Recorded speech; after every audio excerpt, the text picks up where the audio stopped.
Guys, boxing gossip here. I've been getting a lot of tweets, a few Facebook messages on Lucas Browne versus David Haye.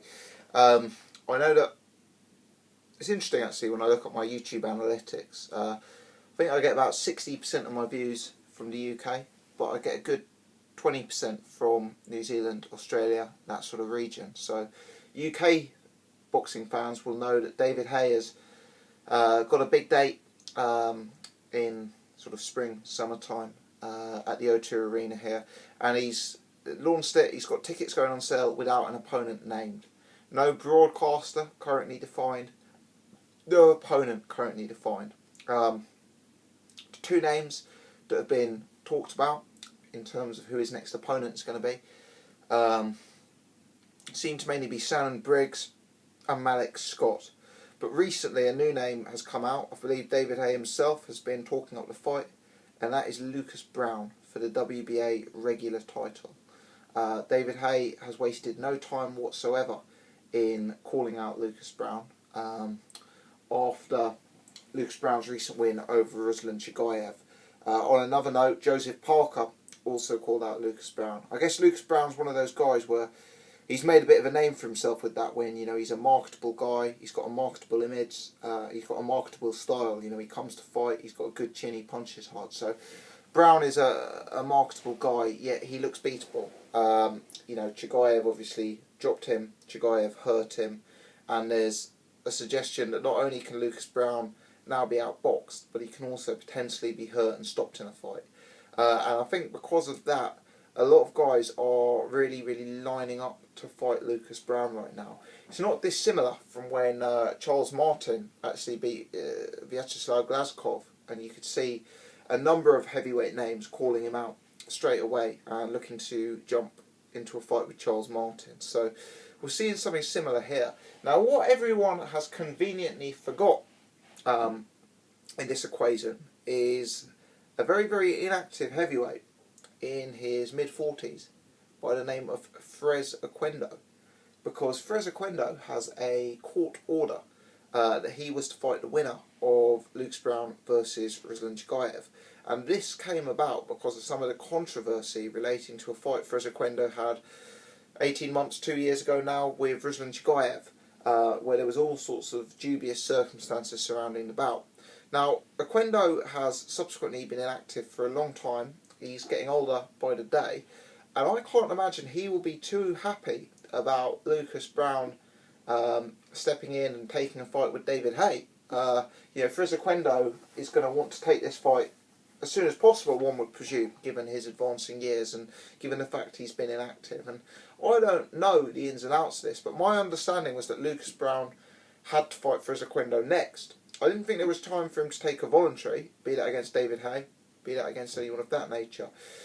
So we'll have to see. But you know, presumably, if David Haye's looking to fight in May, yeah, that would be a very quick turnaround for Lucas Browne anyway. I guess Lucas Browne's in good shape, and you know, he may view it as beneficial for him to stay in training and get straight back into a big fight rather than having long times on the sidelines. And you know, Lucas Browne's not been the most active himself, and Lucas Browne's getting older himself, so Lucas Browne may be of the mindset that it's good to keep busy, good to keep active, but you know, that is a quick turnaround, February to May, to go from fights against Ruslan Chagayev to David Haye. So this Lucas Browne thing, I'm not 100% sure I'm buying into it really. You know, a lot of people are just, you know, really fancying this fight now because David Haye's mentioned it. But let's be honest, David Haye is a guy who has said a lot of things in his career, and not all of them have turned out to be correct.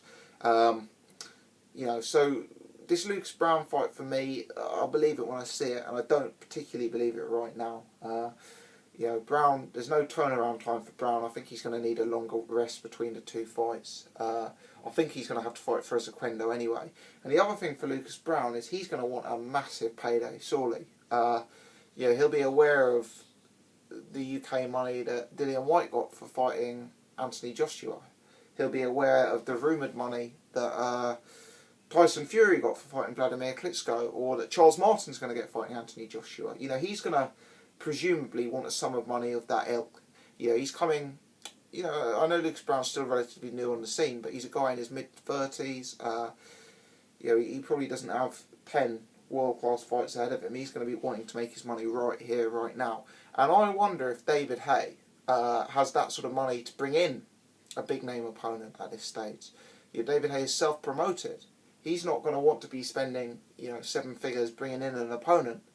You know, especially without the might of a broadcaster behind him. You know, at this stage, it would be highly unlikely that David Haye could secure a pay-per-view date on Sky, given the Sky calendar with Joshua Martin and presumably Fury, Klitschko, and all of those fights to line up. So my point is, I don't see David Haye being a massive payday for Lucas Browne, because I think with Haye being self-promoted, I don't see him stumping up the cash needed to incentivise a guy like Lucas Browne to fight. I don't think the dates will work well for Lucas Browne, and regardless, I'm not sure the WBA would allow it to be for their belt, given the Frezequendo situation. So I'm really not buying into that fight happening. Now, if it were to happen, I would go with David Haye to win the fight. You know, Lucas Browne's a dangerous guy. He's bigger than David Haye, and I've always thought David Haye struggled against bigger heavyweights. For me, David Haye is an aggressive, explosive fighter against men of his own size or smaller. But when he goes up against taller guys who can move and use range and have a jab, he becomes tentative, cautious, low volume. And you know, for that reason, I don't think Lucas Browne would be an easy fight for David Haye. But I think the speed gap between the two would be super vast. The athleticism gap between the two would be, you know, real vast. And I do just think that David Haye would be able to catch him. You know, let's be honest, Lucas Browne, because he's a slow guy, he's relatively easy to counterpunch. He's quite easy to time and catch. I mean, look at Ruslan Chagayev, for example. Chagayev was catching him with a lot of shots, you know, and hurting him as well. And Chagayev was often standing in front of him, waiting for Lucas Browne to punch, and then coming over the top with a power punch and catching him on the chin. And, you know, you look at what David Haye did to Demori, how he kind of, you know, tempted Demori to throw a lazy jab and came in with a power punch. I mean, don't get me wrong, Lucas Browne is leagues above Demori. I'm not saying it would be that easy, but, you know, a guy like Ruslan Chagayev is a lot slower and a lot less athletic than David Haye, and I feel he hits a lot less. He doesn't hit as hard as David Haye, and he was timing Browne and countering him and hurting him. So, for me, David Haye would have the advantage in boxing. I think he's a more refined boxer, especially if he can use his jab a bit more and, you know, play chess a bit more like he did in the Demori fight, even though that fight only lasted a minute or two. And I also think he may have the style to beat Lucas Browne. So I don't think it's a good matchup for Lucas Browne. I'd give Browne a chance. He's the bigger man. As I say, I think that could affect Haye's style and mentality in the fight. Also, you know, Browne's clearly got a chance in any fight with his punching power. And Browne, don't get me wrong, whilst Chagayev was able to hurt him, Browne has got relatively good durability and chin. I don't think it's as simple as David Haye tapping Lucas Browne and Lucas Browne collapsing. Yeah, but David Haye is a legitimately big puncher. For what it's worth, I think it's a more winnable fight for Lucas Browne than the Tyson Fury matchup he was calling out a little while back. But if I was Lucas Browne, I would rather fight Deontay Wilder would be the opponent I'd go after. And if not Deontay Wilder, the Joshua Martin winner. You know, I'd try and take care of business with Oquendo, get him out of the way, and then have a look at either Wilder, the Wilder Povetkin winner, or the Joshua Martin winner.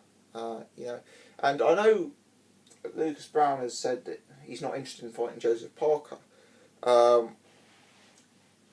If I were Lucas Browne, I'd consider that. You know, I know Joseph Parker's promoters historically haven't put up the biggest amount of money for opponents, and I realise that the money that Parker's been fighting for doesn't equate to the money that someone like Joshua or Wilder has been fighting for, and I'm sure Browne wants some of that money. But you know, the market for these guys out in Australia and New Zealand is clearly massive. You know, there's huge support, and Browne at his age may be catching Joseph Parker at the right time. I mean, Joseph Parker looks to be a snappier guy, a snappier boxer, more technical boxer. He looks to be a more athletic guy than Lucas Browne, but Lucas Browne's got much higher experience at this stage, and Parker's showing defensive frailties. It may actually be the right time to catch Joseph Parker. You know, Joseph Parker's a very good prospect, but at the minute he's still a prospect, whereas Lucas Browne is solidly above that at this particular point with that win off Chagayev. So I wouldn't completely rule out that fight, because I think you've got to give credit to how much interest there is in Australia and New Zealand in these two fighters at present, which could make it a big matchup.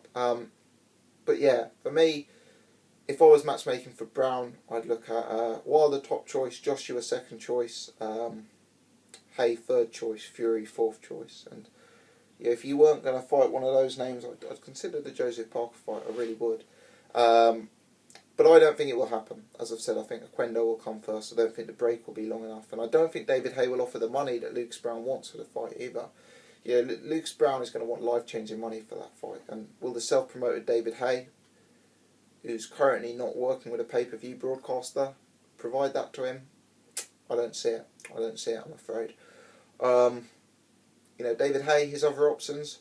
Shannon Briggs, he's another guy. Briggs is in a tight spot. You know, Briggs is clearly looking for one last payday. He's getting older. He's becoming inactive. You know, he had that spell of great activity. Well, that's gone. You know, he's looking for one last payout. But again, you know, I think Briggs is in a more desperate position than Lucas Browne, because obviously now Lucas Browne's just had a big win and won a belt. Lucas Browne's going to get called out more than Shannon Briggs. So, you know, for me, that fight, you know, it's going to be Lucas Browne can be more patient than Shannon Briggs, so we say. Shannon Briggs needs a big fight quickly, but he's another one who's probably going to have to retire after the fight, so he's going to want a big payday. David Haye, Malik Scott, you know, for me, that is a matchup that makes business sense. Don't get me wrong, it's probably the least exciting of the three, and the one that would be, you know, the least inspiring fight. But Malik Scott would be cheaper than Lucas Browne. He'd be cheaper than Shannon Briggs. He's coming off a credible win over Tony Thompson. You know, he doesn't have another date. He's not a fashionable guy. He's not going to have huge offers on the table. So don't be surprised if it's Haye, Malik Scott. I still see that as the most likely. I don't think Haye will want to spend the money that Briggs and Browne want, personally. So yeah, that's my prediction. Ignore the David Haye hype. David Haye talks a lot. I'll believe it when I see it, when that fight's made. As for Haye, Malik Scott, how do I see that fight going? Malik Scott's very talented boxer. Problem is he's got no punch resistance. He was dropped recently by an ancient Tony Thompson. Derek Chisora was able to drop him and hurt him very badly and stop him. Yeah, we know what happened when he fought Deontay Wilder. David Haye is an elite power puncher. I could see it being another first round job, to be honest. I don't see Malik Scott living with the power of the Haymaker. Let me know your thoughts. Let me know your thoughts on the whole saga. David Haye versus Lucas Browne. Am I missing something? It's just not realistic for me. How would you see the fight if it did happen? And who do you think both men should target? Thanks for watching. If you've enjoyed this, please hit the thumbs up. Do subscribe to the channel. Thanks for watching.